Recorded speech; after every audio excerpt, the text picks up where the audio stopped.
Hey Chaotic Crew, Brian here, and we've got another Hobbit spoiler commander to go over today. Um, Interesting name for a commander, Tom, Bert, and William. Gonna dive into this, but real quick, want to let you know that this episode is brought to you by Manapool. Manapool is a fast-growing marketplace for Magic the Gathering that makes buying and selling cards easy. Their optimizer helps you get the best value in buying cards, and the team's focused on making it a great experience for buyers and sellers alike. Thanks for Manapool for helping the channel out. Check out our affiliate link in the description below to pick up any of these singles before The Hobbit comes out. But without further ado, Tom, Bert, and William. Interesting name for a card, but hard to know what else you would name it. Maybe it's the trolls, I don't know. But these are the trolls from The Hobbit and later the statues you see in Lord of the Rings. And Tom, Bert, and William, they are a 5 mana 5/5 in Golgari. They have 1 mana, sacrifice another creature, draw cards equal to the sacrifice creature's power, then discard a card. So off the bat, this is kind of a different, slightly different Greater Good. Right? Greater Good is an enchantment, lets you sacrifice a creature, draw cards equal to its power, then discard 3 cards. But there's no mana you have to pay into it. So slightly better, slightly worse. Greater Good on a stick here. And then when Tom, Bert, and William die, if they were a creature, return them to the battlefield. They're an artifact. So it's making them the statues from the Lord of the Rings. So love that.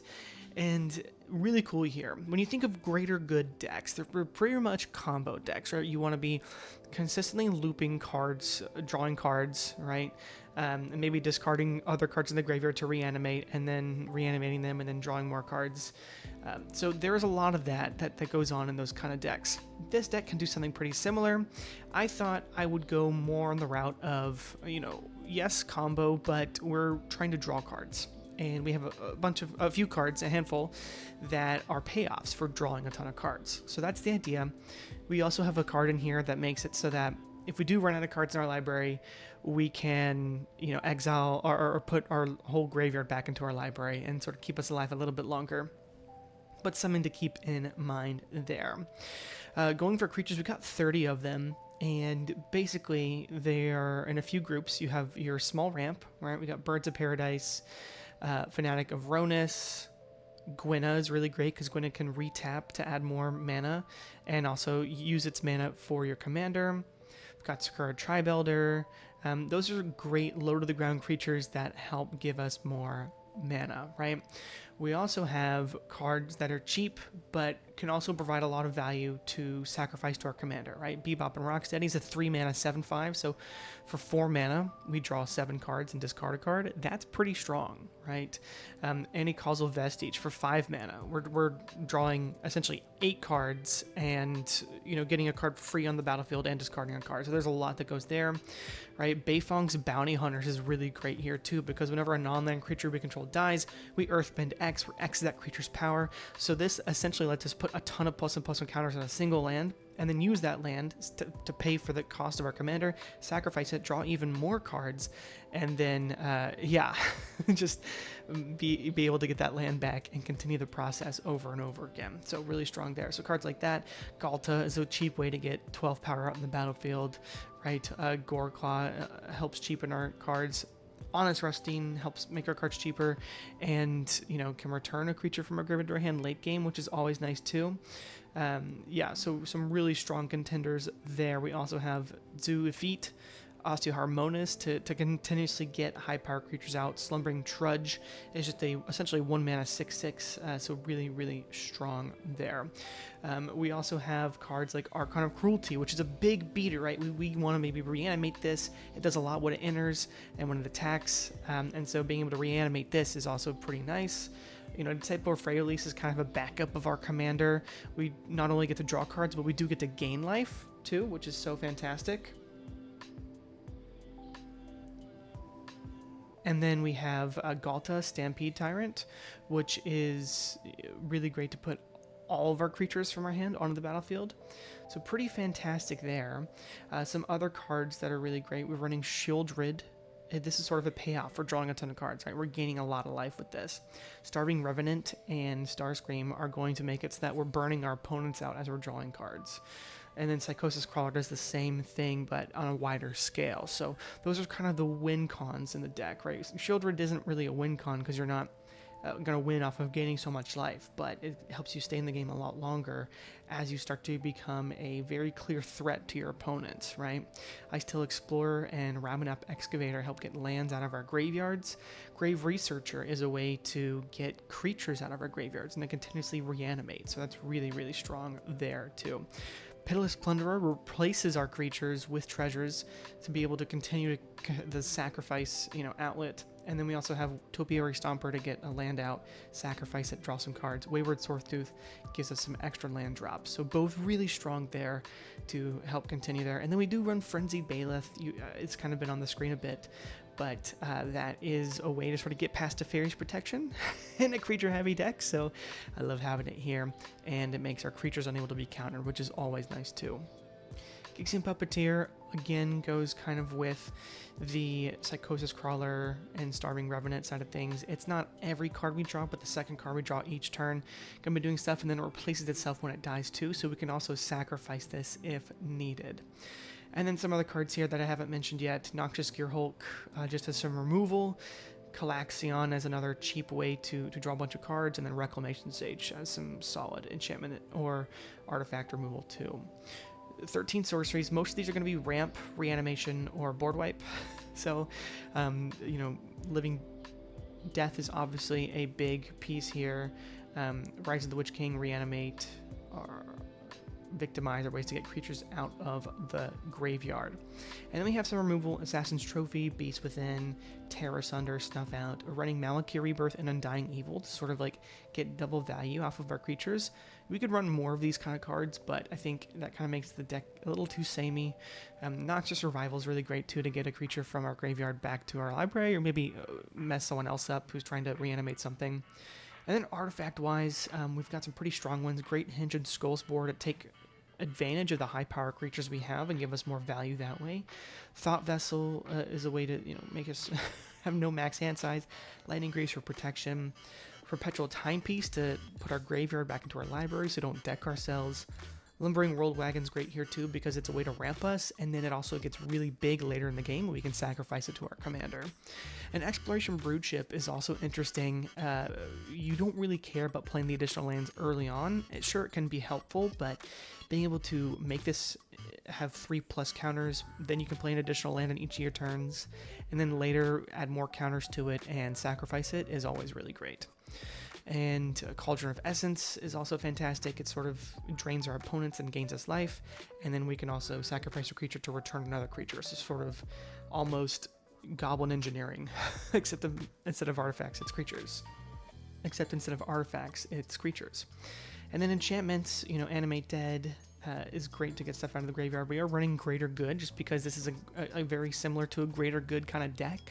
Wild Growth, Utopia Sprawl for some ramp. Journey to the Eternity is great because it can give you double value off of a creature you're sacrificing, and then it turns into a land that gets creatures out of your graveyard, so really strong there. We are running Concordant Crossroads just because if you have Living Death, there's not really a great way to end the game off of that, so Concordant Crossroads, you really don't play a whole lot. It's really just there as a combo piece with Living Death to potentially kill 1 or 2 people, so that can always be nice, but I wouldn't play it turn 1 just because it gets pretty dangerous for you pretty quickly, depending on who you're playing against. And then we're running 36 lands with the MDFCs. Nothing too crazy here, just some really strong dual lands, Reliquary Tower, of course, Bajuka Bog, the Black Gate, Castle Garenbrig. Those are some of the cards we are running here for some extra value. But let's go ahead and do a quick play test, and we're going to rein this back in. But 2 lands, ramp, yeah, we'll keep this hand. So we draw, we play the wastes, draw again, play the forest, ramp and growth out into, actually we will Nature's Lore into the Overgrown Tomb. Very nice to have there. Turn 3, we do get a Black Gate, which is nice, and then I love playing Gwenna here. Gwen is so good because it adds 2 mana of any color to cast creature spells or use their creature abilities. So pretty strong. That means next turn we can go ahead and play Noxious Gearhulk if we wanted to. We can play Tom, Bert, and William and then use the additional mana to sacrifice a creature. there's a lot we can do. Okay, we do control 4, so Castle Garabring enters untapped. And what's great here is we can tap... We could tap all of our lands to make a ton of green. You know what? I actually don't hate that, because the Great Hinge right now costs 7 mana. So we're actually a little bit a ways from that. So that's actually not the best idea. Maybe we just play our commander, right? That'll put a counter on Gwynna, untap Gwynna. And so let's do 1, 2, 3, 4, 5, right? This will untap Gwynna. And now we have a 5/5, so this is only 4 mana, but we can't use Gwynna's mana for this, so not quite there yet. But we could tap 2 for Rampant Growth if we wanted to, and then we could at an instant speed sack Gwynna for 3 cards if we need to. So not bad. We're in a pretty decent spot here. Let's go ahead and get our forest. Next turn, we get a Cultivate, which is also not bad, right? But probably going to be playing the Great Hinge plus Noxious Gearhulk here, right? That just makes the most sense to me. So 1,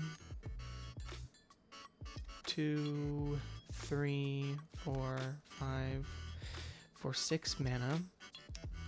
Oh, you can only do that for creature spells. Never mind. So 5 mana we'll do this way. So 1, 2, 3, 4. Play the Great Hinge. Then we do 1, 2, 3, 4, 5, 6. Play Noxious Gearhulk. Draw us a card. Untap Gwynna. Play Undergrowth Stadium. So we have another land. And then we can Gwynna to sacrifice Noxious Gearhulk. Draw 6 cards. Or 5 cards, excuse me. And then we'll discard this Wild Growth probably. And then we still have a mana floating from Gwynna. Right? We could reanimate Noxious Gearhulk and then do it again. That's pretty fun. Or play Slumbering Trudge and then do it. So that's crazy. Yeah, we've got some fun stuff here that we could do really strong. Let's try again. Okay, yeah, like this hand, we'll keep it. Overgrown Tomb tapped, pass. Next turn, we should have done this differently. We should have played the Necroblossom Snarl first, reveal the, or they can enter tapped or not, and Overgrown Tomb, so we lose 2 life. And then we'll do Farseek to grab us. Doesn't really matter, let's grab a swamp. Next turn, Exploration Broodship is not bad here. Not amazing, but not bad. We'll play it. And we'll play the Fanatic of Ronus, and we'll go ahead and crew it once. Okay, there we go. We do have Deathclap Glade, so we can cast our commander now, which is nice. Does that help us? I think I'd rather play Starving Revenant. Maybe get some stuff in our graveyard. Go ahead and make this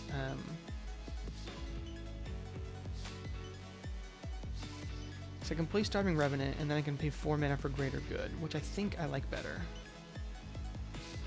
Starving Revenant, and what this does is when it enters, we'll Surveil 2, and I'm actually going to put both in the graveyard. You know what? I can draw a card and gain 3 life, or lose 3 life. Then we'll use 4 mana for Greater Good. And we'll play... No, we already played a land this turn, but we can crew this with Starving Revenant, and we can play an additional land. And then we could sacrifice Starving Revenant, hoping to reanimate it later. I think that might be the play. Sacrifice this to draw 4 and discard 3. And then we're in a really great position future turns to start getting tons of value off of the cards that we have in the field and in our hands. So really, really fun deck, really strong deck, very combo-y, but also has a lot of big beaters, so you can beat face with it. So I think this is kind of the combo deck you want to try if you have a lot of, or if you're a green player, right? That being said, you can definitely easily turn this into a deck that's very strong and not interactive at all. And that's not how I want to play Magic, so just keep an eye on that if you're doing that. But otherwise, yeah, hope you enjoyed the deck tech. Let me know what decks you want me to build next, and I'll be back next time. Otherwise, take care. Bye.